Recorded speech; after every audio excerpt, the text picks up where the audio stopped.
এই কথা যখন চীনের সম্রাট পাঠাইছে মুসলমানদের ব্যাপারে লিখে, চীনের সম্রাট কিন্তু মুসলমান হয়নি, কিন্তু সে লিখে পাঠাইছে মুসলমান এমন এক জাতি, এরা পাহাড়কে তোয়াক্কা করে না। পাহাড়কে যদি বলে সর, পাহাড় সরতে দেরি করে না। জোরে কোন আল্লাহু আকবার। এবার একটু আবার আপনাদেরকে প্রশ্ন করি, আমরা ছিলাম জানি কত হাজার? 36,000 না? আর ইতেরা কত?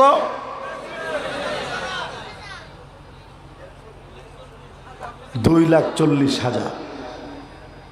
মুসলমান চিঠি লিখছে আসলিম তাসলাম।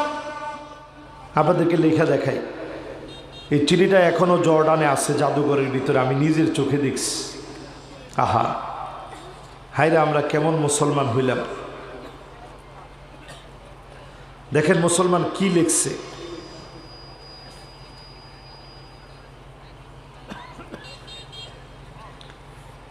এই যে আমি যে কথাটা লিখছি,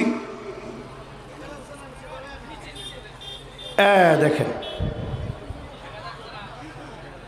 ও বাজিরে, দেখা যাচ্ছে না? মাশাআল্লাহ, কি ক্যামেরা কই?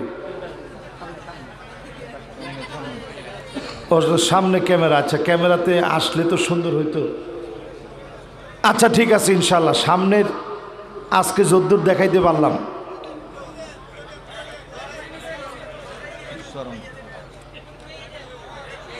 ও এদিকে নি ঘুরামু? না না না, এদিকে ঘুরে লাভ হবে না তো, আরবি তো এইদিকে লেখা। আচ্ছা, যদ্দূর দেখছেন,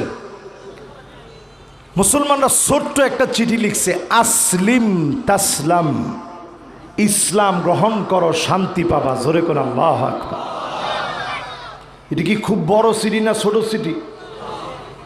খালিদ বিন ওয়ালিদ যখন লিখেছে, রোমক সম্রাটের গায়ের ভিতরে আগুন জ্বলে গেছে, সে বুঝে ফেলেছে আমাদের পরাজিত হওয়া ছাড়া কোনো রাস্তা নাই, সেনাপতিকে পাঠায় দিয়েছে। খালিদ বিন ওয়ালিদ বলেছে, আমাদেরকে তোমরা মারবে, ঠিক যেই জায়গায় কেউ মরবে ওই জায়গায় আরেকজন দাঁড়ায় যাবে। বলেন আল্লাহু আকবার। একটু 5 তারিখের হিস্ট্রিটা গাইটা দেখেন। পুলিশ আইসা স্বরাষ্ট্রমন্ত্রী বলতেছে, যেইটারে মারি শুধু ওইটাই মরে। ও আল্লাহু আকবার তো কইলেন না আপনারা? আমি তো তাকায় দেখি, রোমকদের বিরুদ্ধে লড়তে গিয়ে নিরস্ত্র মুসলমান যে হিম্মত আর শক্তি দেখায় রোমকদেরকে পরাজিত করেছিল, দিক দিগন্তে নিরস্ত্র মুসলমানের এইভাবে বিজয় লাভ করে। ঠিক কিনা বলে?